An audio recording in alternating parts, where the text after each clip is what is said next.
My seats to the show better be this good, Dua. Hey, Vogue. An answer to 73 questions is now your opening act. I'm ready. Okay, can you first tell me what you're standing on? This is the levitator. Can you tell me the purpose of the levitator? I get up every night and I perform levitating on this while flying through the arena. Oh my god, that sounds like magic. And how many shows have you performed on your tour so far? I've done 23 shows out of 109. Almost a quarter done. And what is the first thing you do when you get to a new city? I love to find a good restaurant and a really fun dive bar. How would you describe the Future Nostalgia Tour in your own words? The craziest thing I've ever done. What's been the most memorable show on the tour? You know, I do get spoiled almost every night, but I have to say MSG was a really special one for me. Love New York City. And how has your approach to touring changed since you first started? It's definitely not rock and roll. It's lots of sleep and lots of tea. Two very important activities. What tip would you give to someone who's about to start their first ever tour? Make sure you take some time for yourself to stay grounded in the midst of all this craziness. And what is your pre-show ritual? I do my dance warm-ups with my dancer Sharon, and then I do my vocal warm-ups with my backing vocalists. And then I have like a little fist pump handshake with my monitor engineer Alex, and then I'm off on stage. How is onstage Dua different from Dua just hanging out? Pretty much the same, just a lot more adrenaline. When did you feel most vulnerable on stage? But I dropped my mic at my show in Washington, D.C., and I was not prepared for that, so I think that was probably the most vulnerable moment. What's something people may not know about dancing during a performance? Well, I guess, you know, there's a lot of thinking with dancing and singing at the same time, but sometimes you're just thinking about what's for dinner. Now you have me thinking about dance moves. What would you say is your most famous dance move? I think I'm just gonna have to show you that one. Oh, I was hoping you'd offer that to me. So Dua, you take the stage, the spotlight is on you. What is the perfect experience you want fans to have at your show? I would love them to have a really fun, really sweaty dancing experience where for 90 minutes you can just forget about everything that's happening on outside these walls. Oh, love it. And what's the first thing you look for in a stage outfit? I love something that's comfortable but makes me feel really good. And you wear 4 outfits during the show. How did you go about selecting them? So my show is split up in like 4 acts, and so each outfit tells a different story, from the first one being like the dance size class to the spacesuit at the end. Very cool. Girls, can we do the dance? Because Vogue wanna see it. You ready? That's right. Yeah? All right. Okay. 5, 6, 7, 8. You happy, Vogue? Yes, Dua, you completely made my day. I'll catch up with you guys in a sec. Do you have a message for people who may have made fun of that dance? No, I think the message has been received. Got it. Now, Dua, how do you hope you inspire your fans? I really think, without sounding cliche, if I can do it, you can too. So if you're really passionate about something, then you should really just go for it. That's right. And how old were you when you realized you wanted to be a singer? Well, I dreamt about it from when I was like 4 or 5, but really put it into action when I was 15, when I left Kosovo for London. And what was the first song you ever wrote? First song I wrote was probably around the age of 4 or 5, and I wrote it for my mum. It was in Albanian, and to translate it, it's like, when I grow up, can I borrow your shoes? When I grow up, can I wear your dress? When I grow up, can I be as pretty as you?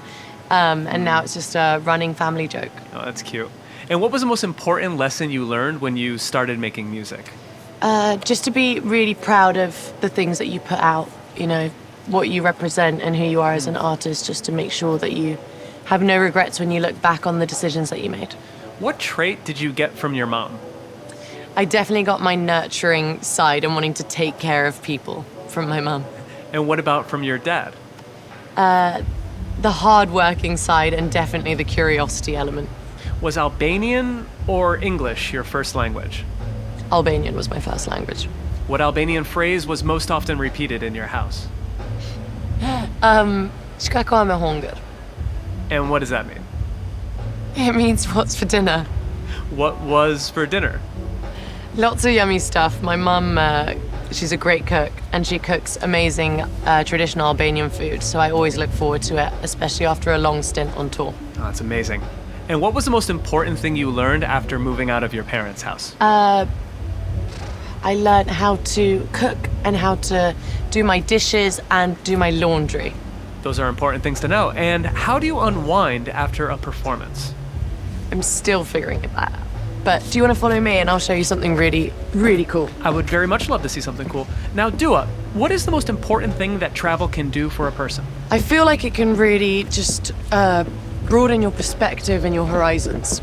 Now, I need some travel recs. Where should I get the best coffee in New York City? Ludlow Coffee Supply. I love a maple oat latte from there. Best fish and chips in London? Seashell of Lisson Grove. And since we're in Los Angeles right now, where can I see some good art around here? I really love the Broad and LACMA. I think they've got great exhibitions on. Very nice. If you want to follow me, just be careful down these stairs. Cool. And mind your head as well. I wonder where Dua is taking me right now. I'm taking you to the underworld. Oh, I'm ready. And now you're making me crawl. I can't believe how crazy this stage is. Hi, Brando. Hi, darling. This is Marlon, Brando, we like to call him. Hey, Brando. Really. And this is my trolley, and this helps me get from A to B when I'm doing quick change. So you can follow me, and I've got you a little seat for you as well.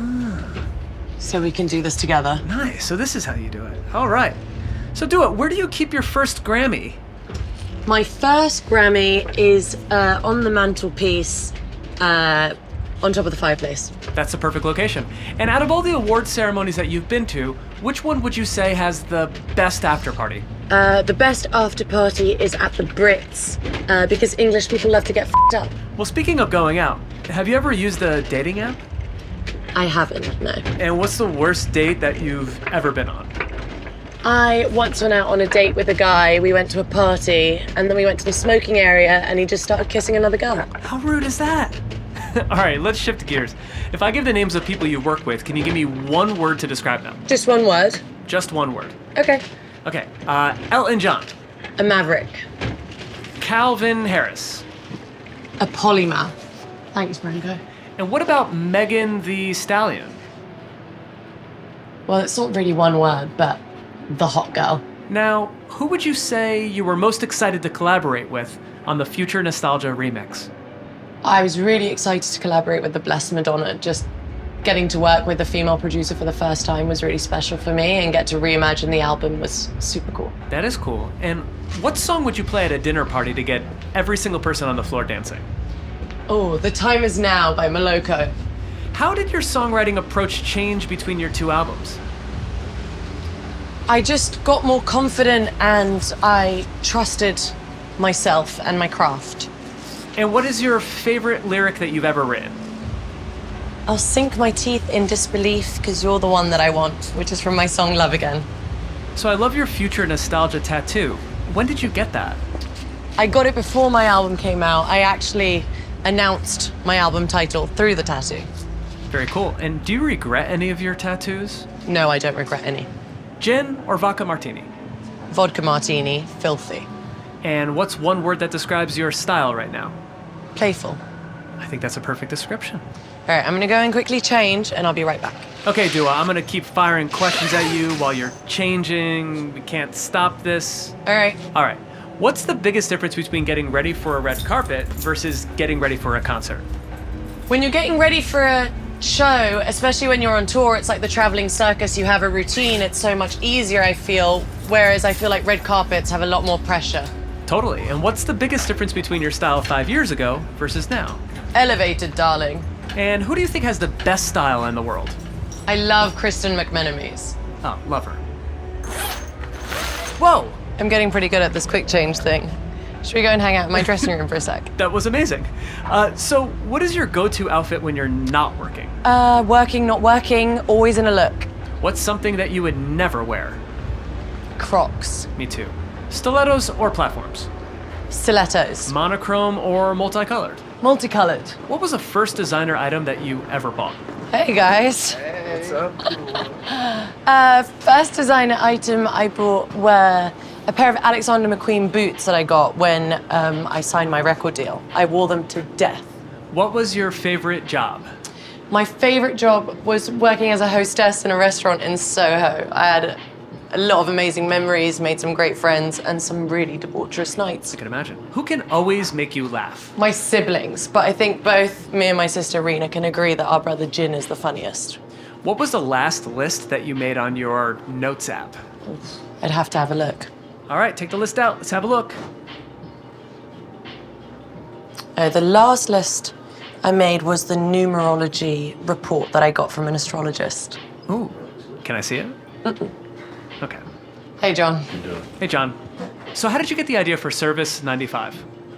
Service 95, it really came from like my love of lists, list making, going and trying out different restaurants, different places, wanting to share that with my friends. And so I wanted to create a platform where I can do just that. I can also make activism accessible, put stories by incredible journalists that really kind of, they're the kind of stories that you wouldn't necessarily go looking for. Right. And it's an ultimate concierge service, is how I like to see it, from me to you. That's great. And how do you prepare for your podcast interviews? Takes me about 4 or 5 days to do lots of like reading and researching, watching interviews, videos, trying to get an understanding of who my guests are and what are the most interesting questions I could ask them. It's a lot of work. And what's one thing you always travel with? I always travel with my yoga mat. What's the most difficult yoga pose that you've mastered? Crow pose into headstand. I'm not sure what that means, so you'll demonstrate for me?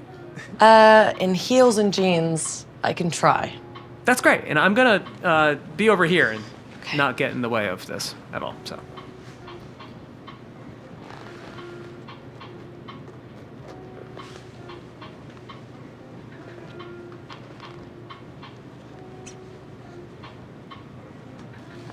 Whoa!